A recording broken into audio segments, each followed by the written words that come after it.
Abuja, au Nigeria, où le drapeau de la République démocratique du Congo flotte parmi tant d'autres, au Centre international de conférences internationales Bola Ahmed Tinubu, le ministre des Postes et Télécommunications, Maître Joseph Mpanda Kabangu, a participé à la 7e conférence des plénipotentiaires de l'Union africaine de télécommunications, UAT en sigle. Ouverte le 16 juillet avec comme thème « Souveraineté numérique africaine, intelligence artificielle et réduction de la fracture numérique » par la session extraordinaire suivie des travaux préparatoires. Cette conférence avait comme objectif de définir les grandes orientations stratégiques de l'UAT et élire les nouveaux organes de l'organisation. Prenant la parole au nom de la RDC le 23 juillet, Maître Joseph Mpanda Kabangu a communiqué sur l'ambition affichée de son pays dans le secteur de télécommunications, surtout en ce qui concerne la connectivité.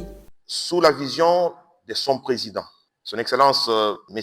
Félix Antoine Tshisekedi Tshilombo, président de la République et chef de l'État, la République démocratique du Congo s'est engagée avec détermination à faire du numérique un levier de transformation structurelle de son économie. Notre ambition est claire à l'horizon 2030. Bâtir une véritable nation digitale où chaque citoyen, où qu'il vive, bénéficie d'une connectivité de qualité, de services numériques innovants et d'opportunités économiques. Cette vision repose sur des ambitions complémentaires. La connectivité universelle, afin que chaque Congolais puisse accéder aux réseaux et aux services numériques, et la connectivité significative, afin que cet accès soit abordable, sécurisé, performant et utile pour apprendre, entreprendre, accéder aux services publics et financiers numériques et participer pleinement à l'économie numérique. Faisant d'une pierre deux coups, Maître Joseph Mpanda a annoncé officiellement l'ambition affichée de son pays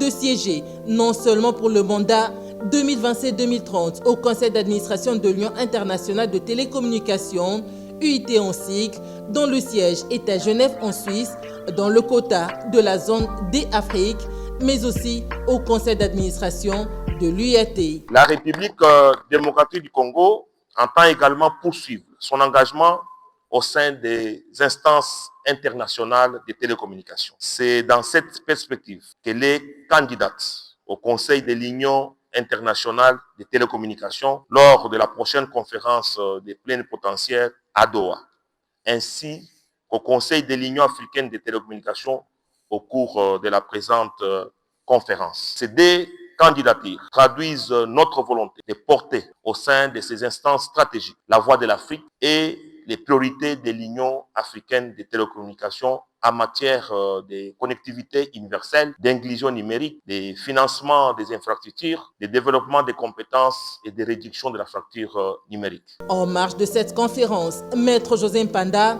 a sollicité le soutien de cette candidature de la RDC auprès de différentes personnalités des pays différents, notamment le Congo-Brazzaville, le Tchad, le Cameroun, le Zimbabwe, l'Afrique du Sud, mais également auprès de la secrétaire générale de l'UIT, l'américaine Doreen Bogdan Martin.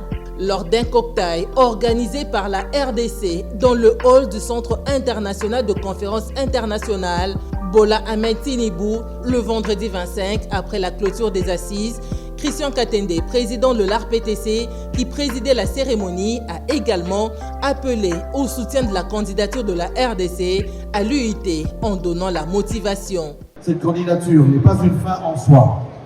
Elle traduit notre volonté de mettre notre expérience, notre dynamisme et notre engagement au service de l'ensemble des pays africains en particulier et du monde en général. Nous sollicitons votre appui à la candidature de la République démocratique du Congo au Conseil de l'Union internationale des télécommunications. Notre candidature est portée par une conviction simple.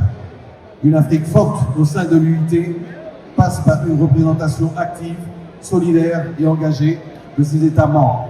Si vous nous accordez votre confiance, la RDC s'engage à être une voix constante au service de l'Afrique et de l'UAT. Nous œuvrerons notamment pour défendre les priorités africaines dans les politiques et décisions de l'UIT, promouvoir la connectivité universelle et significative afin que personne ne soit laissé de côté, soutenir la mobilisation de financement pour les infrastructures numériques en Afrique, renforcer le développement des compétences numériques, l'innovation, la cybersécurité et l'inclusion numérique, consolider la coopération entre l'UIT, l'UAT et les organisations sous-régionales afin de mieux faire entendre la voix de notre continent.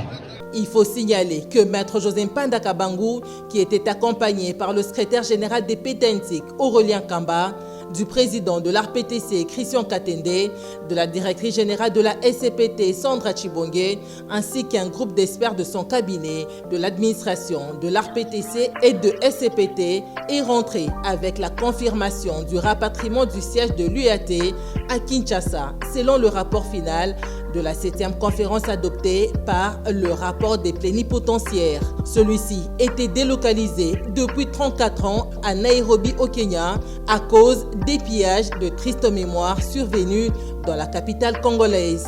Outre le fait que le nouveau secrétaire général de l'UAT, élu à Abuja, le Zambien Kezia Kazumba Mwale, siégera dans la capitale congolaise à partir de janvier 2027, la RDC aura assiégé au conseil d'administration de l'UAT. Un exploit inédit réalisé par Maître José Mpanda Kabangu, conduit par la vision diplomatique du président de la République, Félix Antoine Tshisekedi Tshilombo.